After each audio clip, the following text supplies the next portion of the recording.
پاک رب عبدالله ته خورشید لوی کړی په لکونو کې دا یو نهال زما عبدالله استاد د دوی باره کې وایي چې عبدالله خورشید په تا باندې سپارلې عبدالله خورشید په تا باندې سپارلې یو طاقت غلبه نشته په طاقت ستا او بیا وایي چې ستا د میلاد په میاشت کې فضل د صمد شلو د عبدالله کره فرزند خورشید احمد وسو ستا په دعا مدني غواړي د رب نه ورله عمر د موسی مدني سبب دی وګرځي د دین د ارتقا مدني او والد محترم یعنی په 12 ربیع الاول 1947 کې زیږېدلی دی او دوی وایي چې زه شپږ میاشتې د پاکستان نه مشر یم زه د خپل والد صاحب نه په کم سیزونو کې یا کم صفات دي دوی کې هغې نه زه متاثره شوی یم ډېر د پلار په حیث باندې څو خبرې وکړم چې یو خو زما والد محترم چې ما څومره مشاهده کړې ده څوم په ښه بد پېښ شوی یم نو یو مثالي پلار دی او د هغې وجه چې یو خو موږ له یعنی د تعلیم و تربیت سلسله دې کې د څه قصر نه دی پرېښی خپل غریبۍ کې چې د به مونږ کوم تعلیم کړی او زمونږ دپاره کوم هسې کوششونه کړي دي چې نن مونږ دې مقام ته مونږ راورسېدو چې دا زما لکه دویمه پی ایچ ډي روانه ده او دا زما د دې پلار برکت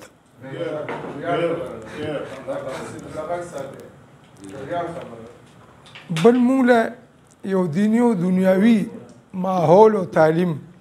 چې دوی به وایي چې زه اووم پاس یم ما تعلیم نه دی کړی ما ورته زما دپاره ته د ارسټوټل نه زیات دی او د افلاطون نه زیات دی دومره دانشور چې په دغه وخت کې زمونږ به خیالات نور سو او پلار به تعلیم طرف ته راغو تربیت طرف ته راغو او هیڅ قسمه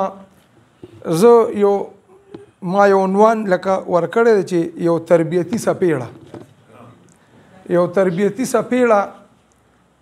دا د دې شاته یو بیکګراوند دی مونږ واړو داسې څلورم پنځم کې بيو ما او دا رور مې ذوالفقار صاحب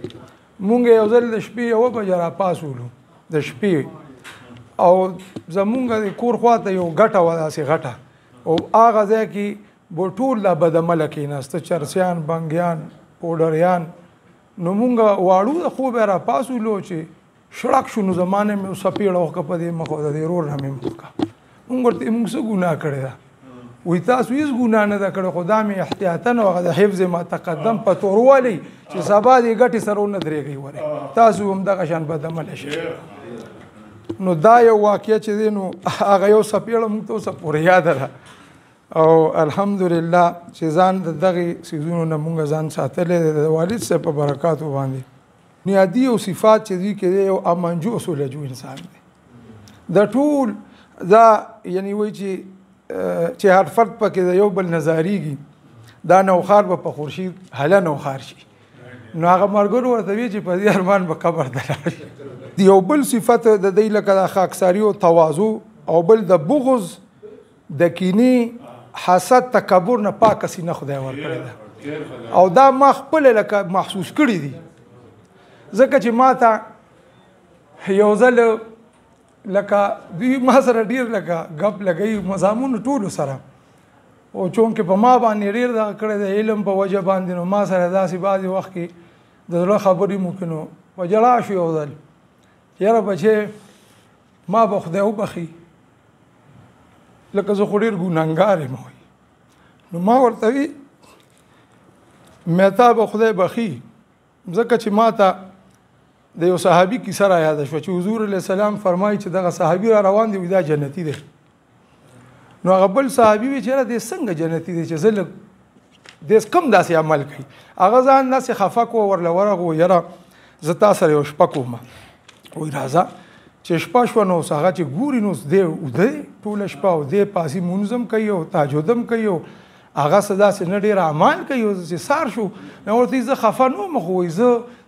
چې حضور ستا باره کې وي ته را روان وي چې دا جنتي دی نو ما چې ته داسې کم عمل کوې نو هغه ورته بچې زما خو نور څه داسې عمل نشته خو زما د سینه د حسد نه پاکه ده او دا د حسد او د کینې او د بغض نه پاکه ده. نو دا یو غټ صفات دی چې دا یو ډېر لوی صفت دی، ځکه هغه ومن شر حاسد اذا حسد. نو دا یو واقعه بل په دوی کې چې ما دا صفت ډېر زیات کتلی دی، دا انسانیت دوستی. لکه څنګه چې عبید الله سیندي صاحب فرمایي چې د ټول دین خلاصه دوه څیزونه دي، یو خدا پرستی ده او یو انسانیت دوستی ده. او بیا هغه وایي چې د خدا پرستۍ پیمانه څه ده، تا ته به څنګه پته لګي چې دا سړی خدا پرست دی؟ نو د هغې پیمانه دا ده چې ته وګوره چې دی څومره انسانیت دوست دی او څومره خدای خدمتګاري ده پکې، چې ده کې څومره اعلی خدای خدمتګاري وي، دا دومره اوچت خدا پرست انسان دی. وړوکوالي چې مونږ وو لوبې به مونږ کرکټ کولو، که گیم که فوټبال، خپله به یې راسره کرکټ کولو، خو مونږ ته به وي بچې دا دغه به ګولۍ به نه کوئ، باډي به نه لوزوئ، نور ګیمونه کوئ، صحت جوړ کړئ. فوټبال ته ما سره دومره سپورټ کړی چې ما په کالج کې شوم نو کراس کنټري، براډ جمپ، لانګ جمپ، د والد صاحب ما ته بیا دا دې کې حصې له بچی وي، مونږ خو نه پوهېدو، پوهه به دوی راکوله. او بیا د فوټبال آل پاکستان 2 ځله ما فوټبال کړی دی. دا نو بس 2 کار یو به تعلیم کو، بل چې د لوبې او کرکټ او که فوټبال خو دغه مو سره جاري ساتي چې صحت مو ښي. او سیدا دا کیسه کومه خبل لامبو را تخول وخپله وي بچي ګور داشته به کار آمد هر شي سکلز د کوي په کار به مراش د کشان بل د تربیت یو اثر دا چې زموږ په کور کې به نیکه صاحب او بیا والد صاحب او دا یو داسې د شعر او د ادبي محفلونو او خاص کر د نعت په حواله او د موسیقیت په حواله، چونکې بابا موجد الاوزان مو او دغه په شاعرۍ کې هغه داخلي او خارجي موسیقیت پروت و، نو دوی به موږ ته بیا د هغې ټریننګ هم راکولو. په بل څه نه خوشحالېږي، خو چې زه ورته چېرته مو یم ما ته ډېر په دې خوشحالېږي چې یاره تا بچې څه آرټیکل دي ولیکلو، تا څه پی ایچ ډي خبره وشم ورته،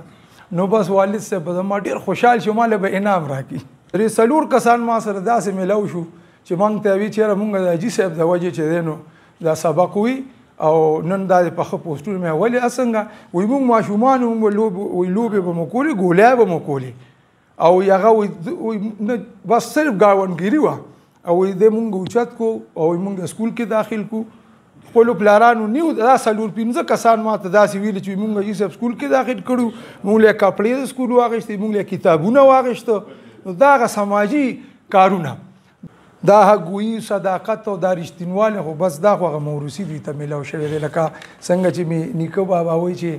عبدالله ته تمام خلک دښمنان کړل، حقګویه او خوددارۍ او قناعت خپل. شاعر په حیث خو مشران ناست دي، پروفیسر صاحب او برسیال صاحب او دوی به پې ښې خبرې وکړي، خو لکه ما دا یو بنیادي خاصیت د دوی د شاعرۍ، لکه دا خاصیت یوازې د دوی نه دی، دا د عبدالله استاد د مکتب چې څومره شاګردان دي دا د هغوی ټولو دی. دوی کې جامعیت دی. جامعیت دا چې خپل شعر یتیم کوي نو نیمګړی نه پرېږدي دغه په اعتبار سره، لکه که ولسي اصناف دي او که دا کلاسیکي رنګونه دي، د دې دواړو چې دی نو یو ښه بهترین امتزاج د دوی په شاعرۍ کې شته دی.